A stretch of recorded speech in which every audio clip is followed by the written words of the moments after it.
L'intelligence artificielle, un véritable outil de puissance scientifique, politique et aussi dans votre quotidien. On va en parler ce matin avec ce livre Géopolitique de l'intelligence artificielle, comment la révolution numérique va bouleverser nos sociétés, aux éditions Erol. Et on en parle ce matin avec Pascal Boniface. Merci d'être avec nous. Bonjour. Merci de l'invitation. Vous êtes géopolitologue, fondateur et directeur de l'Institut des relations internationales et stratégiques. Oui, et Pascal Boniface, habituellement depuis des années, on vous entend pour parler des guerres, des crises, des conflits internationaux et un peu moins de numérique et d'intelligence artificielle. Alors pourquoi vous vous êtes mis à écrire ça ? Vous le dites d'ailleurs, mais parce que la guerre, elle se joue là maintenant, c'est sur le numérique. C'est là que vont se passer les prochains affrontements qui vont déterminer l'avenir de nos sociétés et l'avenir des puissances. C'est sur ce terrain-là que se joue la bataille. Et moi, effectivement, vous avez raison, je ne suis pas du tout un scientifique. J'ai été hermétique aux mathématiques toute ma scolarité. Et je m'y suis mis parce que j'ai été choqué, frappé par l'importance de ce sujet. Donc ça a été un peu douloureux pour moi de me mettre un peu, je ne prétends pas du tout être un spécialiste de l'intelligence artificielle. J'ai simplement jeté mon regard de géopolitologue sur un domaine qui n'était pas le mien, mais dont je sais dont j'ai compris qu'il avait une importance majeure, y compris et surtout en termes géopolitiques. Oui, c'est vrai par exemple, et c'est arrivé d'ailleurs, on a beaucoup parlé de terrorisme avec vous, sur des questions de terrorisme. Les vidéos publiées par les terroristes pour faire du chantage, les messages pour essayer de relayer et de mener en fait cette guerre, ça passe par là aujourd'hui. Oui, elles peuvent servir aussi bien au bien qu'au mal. Elles peuvent nous aider à communiquer. Regardez, aujourd'hui, on est avec le couvre-feu, le confinement, on est bien content d'avoir ces moyens pour communiquer, pour être pas totalement coupé de la société. On n'est pas complètement coupé de tout contact. Et en même temps, effectivement, ça peut servir pour ceux au crime organisé, aux groupes terroristes de la même façon. Donc en fait, ça va dépendre un peu de comment on va le faire. Ce que je vais voulu faire dans ce livre, c'est attirer l'attention sur un sujet majeur dont l'importance sera aussi grande, peut-être plus grande encore, que ne l'a été la révolution industrielle au XIXe siècle, qui peut non seulement changer la face du monde, mais également nos sociétés. On apprend que de nombreux métiers peuvent disparaître, y compris par exemple, on pense tout de suite aux chauffeurs, etc., mais des métiers beaucoup plus qualifiés comme traders par exemple, beaucoup de traders vont être remplacés par des algorithmes, et donc il n'y a pas vraiment de métier à part infirmier ou les métiers de soins. Tous les métiers peuvent être impactés, les profs, les journalistes on peuvent être impactés. gens inutiles, en plus ce mot est terrible. Voilà. Et donc en fait, il y a deux options, je dirais, c'est un peu caricatural, mais c'est quand même un peu cela, selon ce dont on va faire. On peut considérer que le développement de ces technologies va tellement développer la production, tellement produire de biens que un grand partage universel pourra s'accomplir et que plus personne n'aura faim, plus personne ne sera dans le besoin. Ça, c'est l'option un petit peu bisounours. Et je doute que les grands patrons des GAFAM se disent génial, on va partager. C'est pas ce qu'ils font avec leurs salariés pour l'instant, en tous les cas. Et l'autre option, ça serait qu'une poignée de gens ultra riches, la fortune de ces milliardaires a augmenté pendant que tout le monde s'appauvrissait. Et puis à côté, effectivement, comme vous l'avez dit, des inutiles, des gens qui ne serviront plus à rien et qui vivront de la charité que voudront bien leur faire les géants du digital. C'est terrible ça, ce constat, Oui, c'est glaçant. C'est glaçant. C'est glaçant, C'est une perspective, c'est pas un constat, mais on voit, regardez quand même, au cours de 2020, la fortune de 3 ou 4 personnes a augmenté de 75 milliards. Elon Musk a vu sa fortune augmenter de 60 milliards. Jeff Bezos aussi. Amazon, le patron d'Amazon. À quoi ça sert ?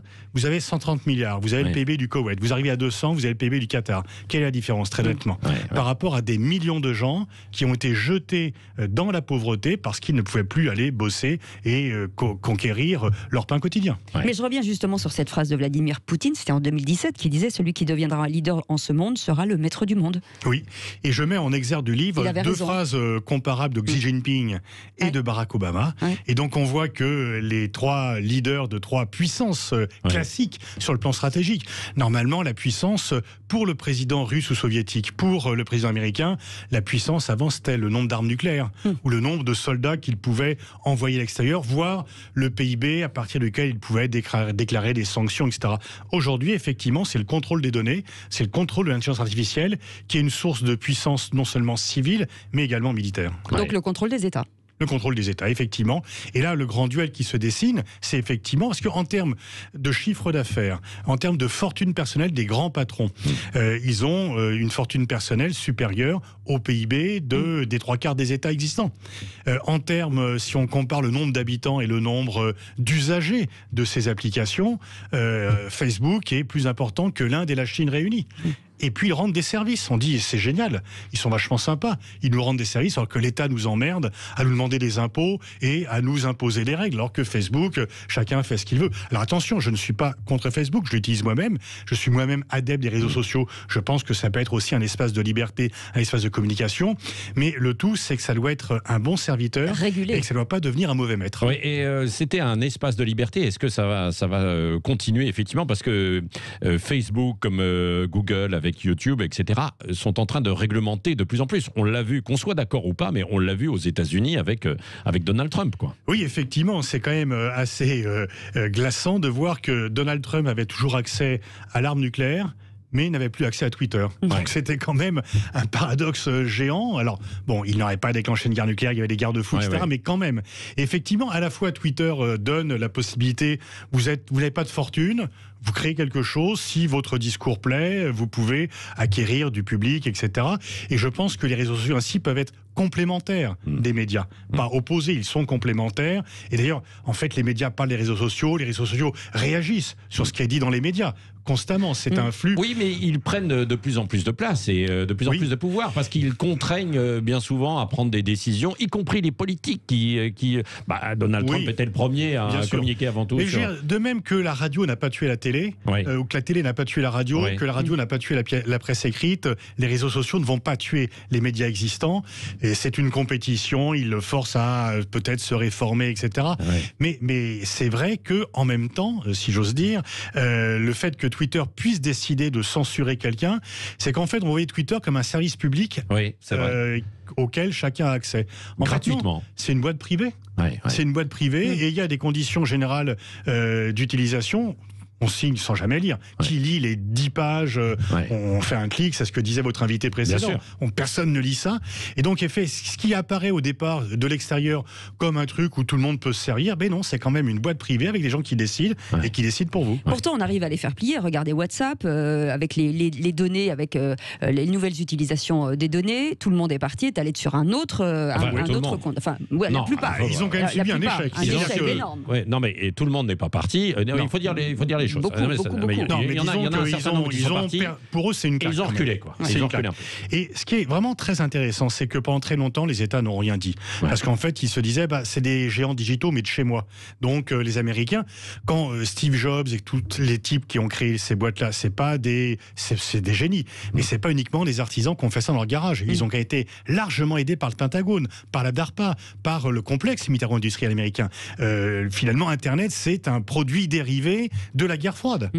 Et donc, au début, ils ont laissé faire l'évasion fiscale, vas-y, comme ça sert indirectement à la puissance de l'État américain. Et puis tout d'un coup, ils se rendent compte qu'ils deviennent trop puissants.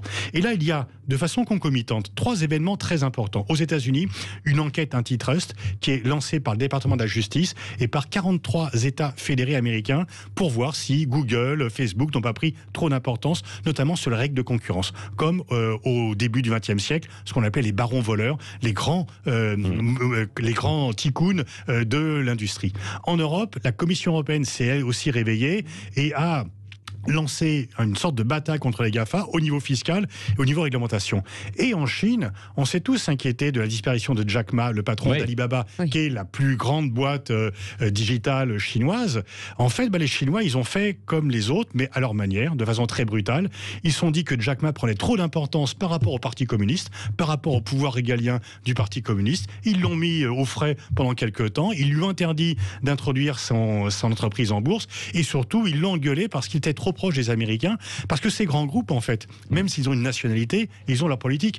Apple n'est pas pour la guerre avec la Chine, parce que un quart de leur marché est en Chine, et aussi ses fournisseurs. Et Jack Ma, lui, n'avait pas envie qu'Alibaba soit privé du marché américain. C'est vrai. Qui va dominer le monde demain?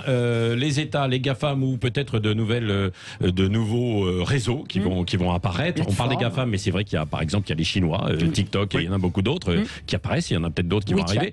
Et la France également. Et puis, on voit les côtés un peu négatifs, là, on en a parlé beaucoup, mais il y a aussi sans doute des côtés positifs autour de l'intelligence artificielle, etc. Vous pouvez nous poser vos questions 0826 300 300. 9h30, dans un instant, bougez pas. Le Grand Matin Sud Radio, 7h-10h, Patrick Roger, Cécile de Ménibus. 9h34, merci d'être avec nous. Comment la révolution numérique va bouleverser nos sociétés? Le titre du livre Géopolitique de l'intelligence artificielle avec Pascal Boniface avec nous aux éditions Erol. Et vos appels, comme tous les matins, 0826 300 300. Et ce matin, nous sommes avec Antoine qui nous appelle de Toulouse. Bonjour Antoine. Bonjour Antoine. Oui, bonjour. Moi j'écoute Monsieur Boniface, c'est très intéressant. Il a cité Apple. Hier soir, Apple a publié ses résultats trimestriels. 100 milliards de dollars de résultats nets. Vous savez ce que ça avec représente? Des magasins fermés. Voilà, et vous savez ce que ça représente, 100 milliards de dollars? C'est la valeur boursière de BNP Paribas, plus Crédit Agricole, plus Société Générale. Il pourrait se payer nos 3 banques cotées avec 3 mois de résultats. Monsieur Boniface a cité tout à l'heure les barons voleurs. En 1913, le gouvernement américain avait démantelé la Standard Oil. Et ils l'ont fait. Il y a eu un chef d'État qui a essayé de s'attaquer aux GAFA et d'envisager leur démantèlement. C'est Donald Trump. Vous savez ce qui s'est passé? Privé de Twitter, privé de Facebook. Et vous pensez que le nouveau gouvernement américain, qui doit très largement sa victoire aux GAFA par une stratégie de contre-information, vous pensez qu'il va les affronter? Les GAFA sont le bras armé de la puissance américaine. Mais vous savez, pour se déployer les nouvelles technologies, elles ont besoin de 3 choses. Elles ont besoin d'une population docile, qui est prête à accepter les changements sociétaux, mode de vie, mode de fonctionnement, niveau de vie tout simplement. Et le Covid, il est utile en ce sens puisqu'il domestique les populations. Ils ont besoin de lois sécuritaires pour encadrer les populations et leur imposer ce changement de mode de vie. Et ils ont besoin aussi et surtout des terres rares et des métaux rares. Vous ne pouvez pas développer les nouvelles technologies sans les métaux rares qui sont entre les mains de la Chine. Antoine, quand vous dites un virus effectivement pour maîtriser les populations, vous n'allez pas jusqu'à dire qu'en fait ils l'ont inventé en fait pour ça, parce que là, on n'y est pas là quand même. Là, on bascule dans autre chose, quoi. Il faut aborder tous les sujets d'une manière détachée. Moi, vous savez, j'ai construit ma vie en étant, comme on dit sur les marchés, contrariant. Si j'avais été avec le troupeau, je serais sous les ponts de Toulouse en train de tendre la main. C'est vrai. Non, je vous dirais simplement que Wuhan, d'où est parti le Covid, et on essaie de savoir comment il est parti, c'est aussi une curiosité simplement. C'est vrai, bien sûr. C'est la ville de Huawei qui a créé la 5G. C'est le Covid, plus la 5G, plus la 3D, plus l'IA, l'intelligence artificielle. Moi, je fais la somme. Après, vous en concluez ce que vous voulez. Oui, c'est vrai. Mais vous êtes... alors, Pascal, restez avec nous. Antoine, Donald Trump, alors à la fois, il était fâché avec les patrons, effectivement, des gens digitaux, puisque notamment Jeff Bezos avait le Washington Post qui attaquait Trump, et en même temps, il les a servis, puisqu'il a largement baissé les impôts, et qu'une partie de la fortune de ces géants a été augmentée durant Trump. Alors là aussi, où je vous rejoins, c'est vrai que les démocrates ont toujours été très liés avec les GAFA, qui les ont largement financés, et le test va être de voir si les procédures qui sont en cours, qui sont nées, pas à la demande de Trump d'ailleurs, mais plutôt à la demande d'autres instances judiciaires, contre les GAFA, vont aller au bout ou pas. Et le Parti démocrate est divisé, Biden est plutôt favorable aux GAFA, Elizabeth Warren et d'autres démocrates sont plutôt conscients du danger qu'ils peuvent représenter. Et là aussi où je vous rejoins, c'est avec le parallèle que vous faites sur les lois antitrust du début du XXe siècle, parce qu'effectivement, c'est par le biais des lois antitrust que l'on peut s'attaquer à leur toute puissance, à leur hyper-puissance, pour garder les avantages et essayer de limiter les inconvénients. Et là, il faudra voir. Le problème, c'est que les GAFA peuvent embaucher des lobbyistes, peuvent embaucher l'argent qu'ils ont. Ils l'ont fait déjà, évidemment. Ça leur en permet, Europe, quoi, bien sûr. Et partout, et aux États-Unis, qui est quand même le marché du lobbying. Et donc, effectivement, c'est un combat. Et l'autre problème, c'est que les États sont toujours plus lents à réagir que ces structures qui sont extrêmement souples et qui, effectivement, ont du cash, de la réactivité et qui voient que c'est un enjeu décisif pour elles. Oui, c'est ça. Et à côté de ça, Antoine, ce qu'on peut regretter, c'est que nous, en France et en Europe, on a du mal à peser dans ce débat. Oui, d'où si vous me permettez, vous en avez parlé avec votre précédent interlocuteur, la nécessité de revenir aux souverainetés nationales, que nous puissions décider nous-mêmes. Alors, national ou pas européenne. Bah oui, mais on pèsera. Non, mais on pèsera rien. C'est vrai. Non, mais il faut sans doute effectivement avoir ça, une partie, mais une partie européenne aussi. Hein. Je suis ni pour ni contre, mais je pose la question. Patrick, oui, allez-y. Il y a 3 paradis fiscaux en Europe. Le Luxembourg, les Pays-Bas et l'Irlande. Et vous pensez qu'ils vont accepter de scier la branche sur laquelle ils sont assis? Alors Antoine, deux choses. Une chose qui va complètement dans votre sens, effectivement, l'Irlande a même refusé, Google devait lui payer 13 milliards parce qu'ils avaient sous-fiscalisé, et l'Irlande a refusé de recevoir cela parce qu'ils préfèrent avoir... Et donc oui, le front européen n'est pas uni tout à fait. Il y a des pays qui sont des paradis fiscaux, même si on ne le dit pas officiellement, mais il y a des paradis fiscaux au sein de l'Union européenne, et le manque d'harmonisation fiscale au sein de l'Union européenne est un problème fondamental. Mais en même temps, si l'on veut lutter contre Facebook et Apple, etc., ça sera plus facile à 27 que seul. Et donc il faut qu'on ait effectivement un échelon national de décision. Il faut que l'on s'arme plus au niveau national, et parallèlement qu'on ait aussi le levier européen et que l'on convainque les autres pays européens. Et quand même là, les règlements de la Commission européenne, ils ont été adoptés par les 27, et ça c'est quand même un progrès par rapport à avant. La difficulté, Antoine, c'est que ça a beaucoup de mal à suivre à l'échelon, entre guillemets, j'allais dire administratif, décisionnaire, pour pouvoir construire quelque chose et s'entendre, quoi. Autant sur l'Europe, on peut, et là je vous suis dans ce que vous voulez dire, avoir dans chaque pays de la souveraineté. Mais après, pour construire des géants qui doivent lutter contre les Chinois, contre les Russes, contre les Américains et bien d'autres demain, là, il faut essayer de s'entendre un petit peu, quoi, Antoine, non ?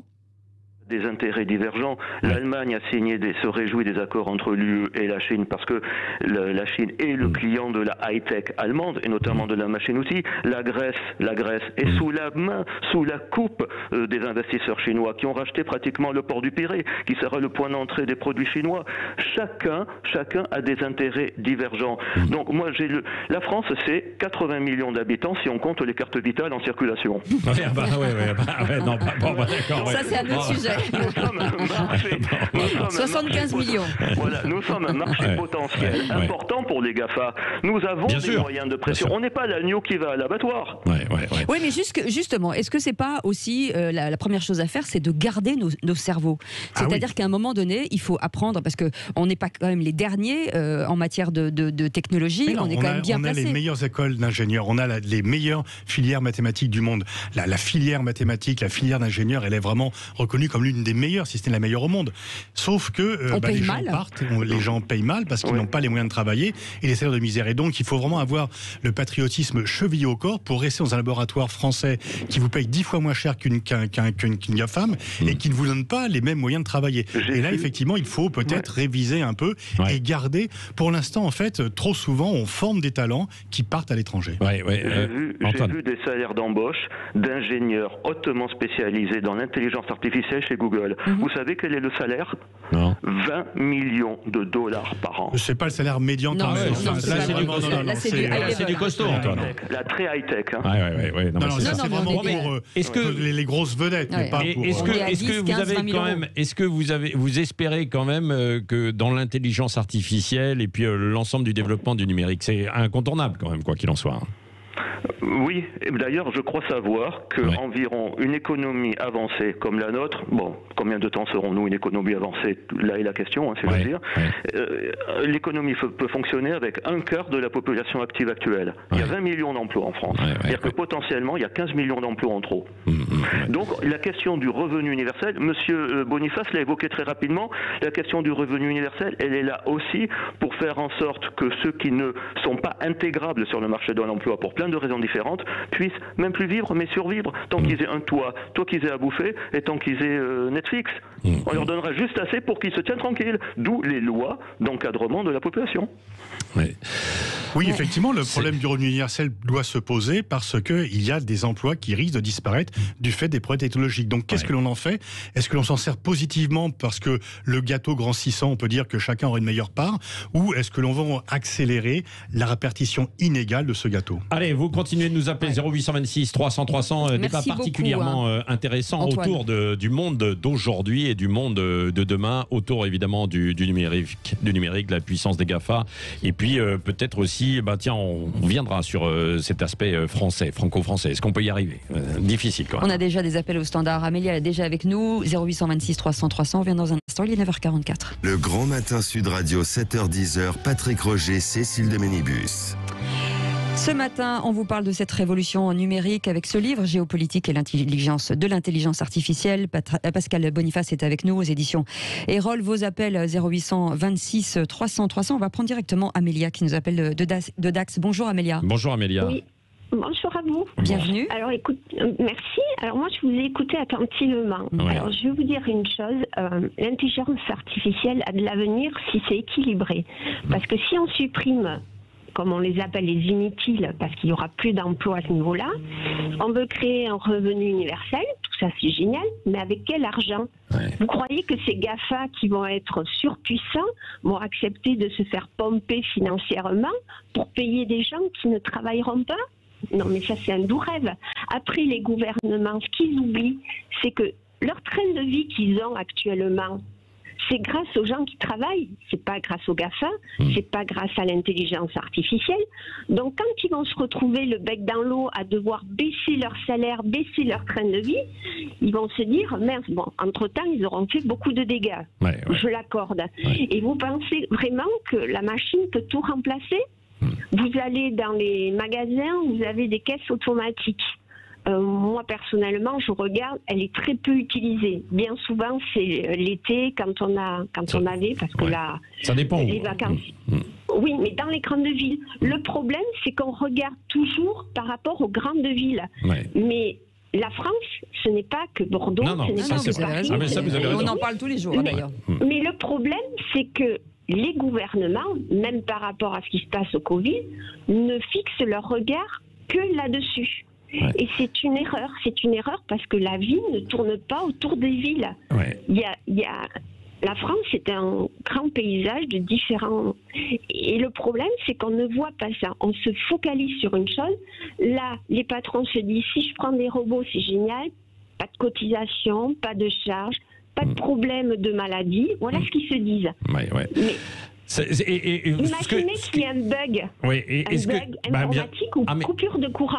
Oui, ça viendra. Et ça viendra, Amélia, évidemment. Et donc là, on est complètement sous cette maîtrise de l'ensemble des réseaux. Quoi. Ça nous échappe.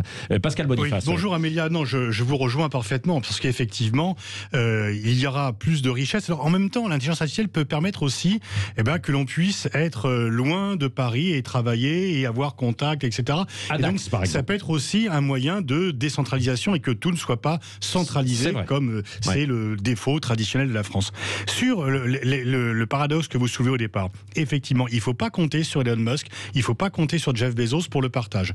Parce que si c'était leur intention première, ils commenceraient à le faire avec leurs propres salariés. Or, dans la période récente, leur fortune personnelle a augmenté de façon exponentielle. Leurs employés n'ont pas vu leurs conditions de travail s'améliorer. Donc, il faudra les forcer au partage parce qu'ils ne le feront pas eux-mêmes. Et donc, on peut dire que d'un côté, tant mieux si tous ces moyens permettent d'augmenter la production, permettent d'augmenter le nombre de choses disponibles. Mais il faudra bien, effectivement, si les emplois disparaissent et si on doit payer les gens à travailler moins, peut-être que d'ici quelques temps, on pourra travailler que 20 heures par semaine parce que la machine nous aidera à produire autant que l'on faisait à 35 heures. Mais le danger, c'est que si on ne fait rien, c'est qu'il y aura des gens très pauvres, des gens encore plus riches.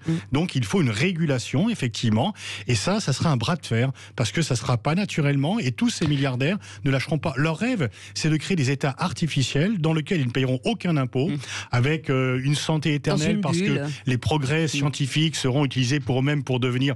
Il y a parmi ces géants, il y en a qui ont l'espoir de devenir des dieux, avec la vie éternelle, le rêve un peu de dépasser... Ah bon, à ce point-là? Ah oui, Elon Musk veut aller vivre sur Mars d'ici quelques temps, parce qu'il y aura trop de conflits sur la Terre, et donc il crée une colonie avec 1 million de personnes, etc. Donc voilà, c'est presque des films qui sont... Et les progrès dus à l'intelligence sur la santé, peut-être qu'ils vont permettre de vaincre plus vite le Covid-19, mais l'autre branche, c'est des gens qui vont peut-être pouvoir avoir des organes modifiés pendant que les autres pauvres mortels resteront mortels, et comme en plus ils ne seront pas utiles. Lorsque Bismarck a inventé la sécurité sociale et la retraite, c'était pour pouvoir avoir une population saine, fournir des travailleurs à l'industrie et des soldats à l'armée. Mais s'il n'y a plus besoin de travailleurs, s'il n'y a plus besoin de soldats, on va laisser crever les gens. C'est particulièrement inquiétant ce que vous dites, mais est-ce qu'on peut quand même, il y a des raisons aussi un peu d'espérer, est-ce que les États peuvent les contraindre aujourd'hui, parce que ces GAFAM, ces grandes entreprises sont devenues des véritables États, et c'est des États dans les États. Mais est-ce qu'on peut réussir à les contraindre un peu? Il y a un double réveil. Les États qui, comme on l'a dit tout à l'heure, se sont réveillés et commencent à prendre des décisions. Et puis nous, les citoyens, c'est ce que disait votre précédent invité, nous sommes aussi responsables de nous-mêmes. Et là, on voit que, par exemple, pas mal d'ONG, d'associations ont dit on achète local, on n'achète pas sur Amazon. Et donc, on va privilégier plutôt le commerce de proximité, parce que c'est lui qui est là toute l'année, que c'est du lien social, et que si on commande tout sur catalogue, il n'y a plus de lien social, et finalement ça coûte moins cher au départ, mais le coût à l'arrivée, il est quand même extrêmement important. Oui, mais pardon, je vous coupe, c'est que est-ce que nous, on ne serait pas capable, à un moment donné, de faire comme Amazon? Pourquoi les gens vont sur Amazon? Parce que vous commandez, vous êtes livré le lendemain, que sur un autre site, c'est un peu plus compliqué. Est-ce que c'est pas à nous, justement, d'être compétitifs et de upgrader plutôt que descendre? Effectivement, c'est qu'il n'y a aucune raison qu'on ne puisse pas être aussi compétitif que des entreprises françaises et européennes. Il y a quand même un marché de 450 millions de personnes en Europe, dont une grande partie a un pouvoir d'achat conséquent. Et donc c'est ce marché qui intéresse et les GAFA européens et les BATX chinois. Donc on peut aussi le protéger et créer nos propres géants, et donc avoir non seulement créer nos propres géants digitaux, mais aussi conserver ce lien de proximité, parce que aller acheter son pain et dire bonjour au boulanger et avoir une conversation dans la boulangerie, ça fait quand même partie de l'essence même de la vie. Vous qui êtes un spécialiste, merci Amélia au 0826 300 300. Si vous voulez encore réagir, vous avez quelques minutes, mais il ne reste plus beaucoup de temps avant de retrouver Valérie Expert. 0826 300 300. Vous qui êtes un spécialiste de la géopolitique depuis des années, Pascal Boniface, est-ce que justement... Merci de rappeler mon âge. Non, mais vous êtes encore très jeune. 22 ans, 22 ans. Mais bon, c'est vrai. Est-ce que il y a, à la faveur de la révolution numérique, un basculement qui est en train de s'opérer entre... Mais là, je parle aussi des États, cette fois-ci. Quel sera le grand fait géopolitique dans les années qui viennent? C'est le duel entre la Chine et les États-Unis. C'est le duel annoncé, et là on voit que c'est pas Trump contre Xi Jinping, c'est États-Unis contre Chine, parce que Biden va garder la même politique. Regardez, il a demandé une enquête sur le déclenchement du Covid-19, il reprend l'argumentation de Trump en disant c'est quand même né en Chine, vous avez des choses à nous dire que vous faites pas, donc il veut quand même, parce que les Américains dominent le monde depuis 1945 et qu'ils voient de façon angoissée la Chine les rattraper. Lorsque la Chine adhère à l'OMC en 2001, elle fait 10% du PIB américain. Elle en faisait en 2019 65%. Elle en fait aujourd'hui 70%. Et on pense que le PIB chinois va rattraper le PIB américain avant la fin de cette décennie. Donc c'est angoissant pour les États-Unis. Et donc ils vont bien sûr lutter contre la Chine, et l'intelligence artificielle est le lieu de l'affrontement. Autrefois, entre l'URSS et les États-Unis, c'était les armes nucléaires. Ah, tu as tes SS-20, je te mets mes Pershing, etc. Aujourd'hui, c'est l'intelligence artificielle, et les Chinois ont été complètement anxieux quand ils ont vu que une machine de Google pouvait battre leur champion du monde de Go. Le début de l'intelligence artificielle, c'est une machine bat quelqu'un aux dames, ensuite aux échecs, et maintenant au Go. C'est donc la progression. Et ils ont mis le paquet parce que Xi Jinping effectivement pense aussi que l'avenir du Parti communiste passe par le contrôle de l'intelligence artificielle, et ils sont en train de doubler. Nous on parle toujours des GAFAM, mais en fait il faut regarder les géants chinois, parce qu'ils ont une masse de données plus importante, parce qu'ils sont plus nombreux en termes de population, et que les Chinois sont moins réticents à livrer leurs données personnelles que les Américains ou les Européens. Donc quand Emmanuel Macron disait en 2019 qu'il ne voulait pas être le partenaire junior de la Chine et des États-Unis, c'est mort, c'est l'échec. Non, il faut qu'on se bouge. Oui, mais là, pour l'instant, c'est pas terminé. La Commission européenne, quand même, commence à faire cela. Van der Leyen, Breton font du bon boulot. Il y a eu un réveil. Il n'est pas trop tard encore. Notamment sur les données personnelles, on est déjà foutu. Sur les données industrielles, qui vont être multipliées par 4 dans les 3 ans qui viennent, il y a encore de l'espace pour faire un contrôle européen. Ouais. Merci en tout cas.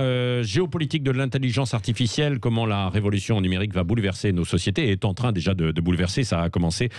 Pascal Boniface aux éditions Erol, c'était très éclairant. Vraiment, je vous conseille en fait ce livre parce que après il y a un bon résumé aussi, un bon condensé de toutes les données et puis vous expliquez aussi comment vous en êtes arrivé là aussi à travailler sur ce sujet, vous le passionné des crises, des guerres et puis du football aussi au passage. Je le signale ça parce que ça je le sais.